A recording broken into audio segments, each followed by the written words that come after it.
Good morning সবাইকে। সকালবেলা বসে আছি কাকুর অপেক্ষায়। বাজারে যাব আজকে। ফুল গাছের ওপর অত্যাচার কন্টিনিউ চলছে। এই ডালটাকে ভেঙেছে। এটা একটা স্থলপদ্ম গাছের ডাল, টেনে হিচড়ে ভেঙেছে। মানে এই ফুল চোরগুলোকে যদি আমি ধরতে পারি না, মানে জানি না কি করব। এটা রাত্রে ঘুমায় না, 2-3টের থেকে বেরিয়ে যায় এই গাছপালা অনিষ্ট করতে। কি বলবো? মুখটা হাড়ি করে থাকবে কেন? মুখ হাড়ি করে থাকলে হবে না। গাড়িটাকে আবার সাজিয়েছে বিশ্বকর্মা পুজোর জন্য। কাকু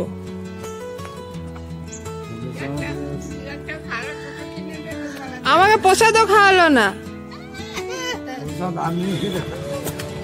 আমরা বেরিয়ে গেছি বাজারের উদ্দেশ্যে। এখন অনেক সকাল, তাও কত গাড়ি ঘোড়া বেরিয়ে গেছে।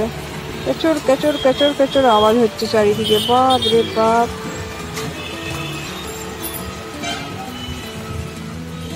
কাজ করছে। আমরা সবজি মার্কেটে ঢুকছি। এটা ঠিক সবজি মার্কেট তো নয়, তোমরা জানো। সকালবেলা এখানে পাইকারি বাজার বসে। অল্প নেওয়া এখানে খুব কঠিন কাজ হয়ে যায়। এখান থেকে শশা নেব।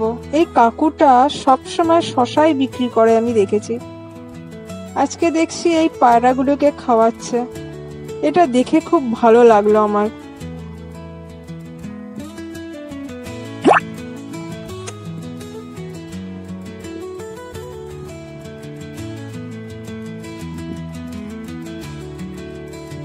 এখান থেকে টমেটো নিয়েছি। 1 কিলো করে নিলে অনেকটাই সস্তা পড়ে, এর থেকে কমে পাওয়া যায় না এখানে। এতগুলো মাছ কিন্তু আমি নিইনি, জাস্ট ফটো তুললাম। ঘরে চলে এসেছি, অনেক বাজার করা হয়েছে। মা বকবক করছে যে এত বাজার নিয়ে কেন এসেছিস, কে খাবে না খাবে। এটা এখন 1 সপ্তাহের পুরো বাজার আমাদের। এখানে মাছ এনেছি, লোটে মাছ আর চিংড়ি মাছ।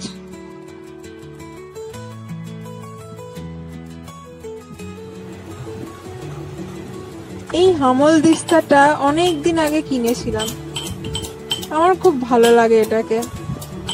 এর মধ্যে রসুন, আদা আর কাঁচা লঙ্কা থেতো করছি। মাশরুমটা আজকেই রান্না করে রাখবো। আমি মাশরুম এনেছি, ওই দেশি যে মাশরুম গুলো থাকে না, দুর্গা ছাতু বলে। এই যে মা এটাকে কেটে ধুয়ে দিয়েছে। একটুখানি তেল দিয়ে প্রথমে হালকা করে আমি এটাকে নেড়ে নিই। হালকা করে, অল্পই নাড়বো, অনেকটা জল থাকে এর মধ্যে।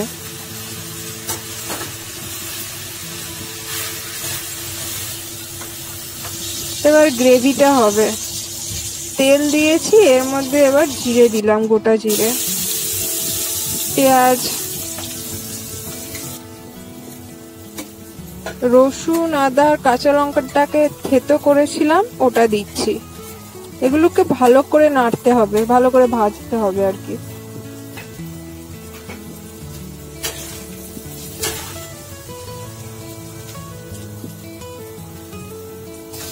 টমেটো দিলাম। টমেটো দিয়ে একটু নুন দিয়ে দিও তোমরা সবাই, তাহলে তাড়াতাড়ি টমেটোটা গলে যাবে।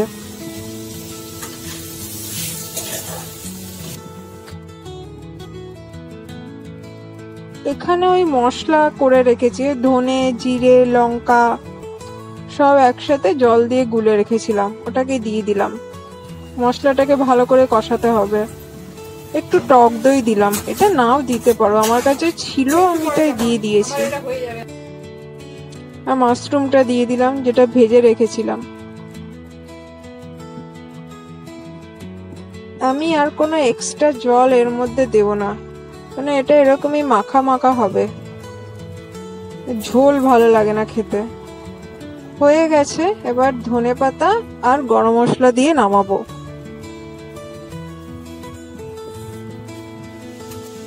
এখানে ডাল হচ্ছে মুসুর ডাল, ধনেপাতা আর টমেটো দিয়ে। সব কমপ্লিট, খেতে বসে গেছি। আজকে প্রচুর খিদে পেয়েছে। আজকের মতো তাই সবাইকে টাটা, আবার দেখা হবে পরে।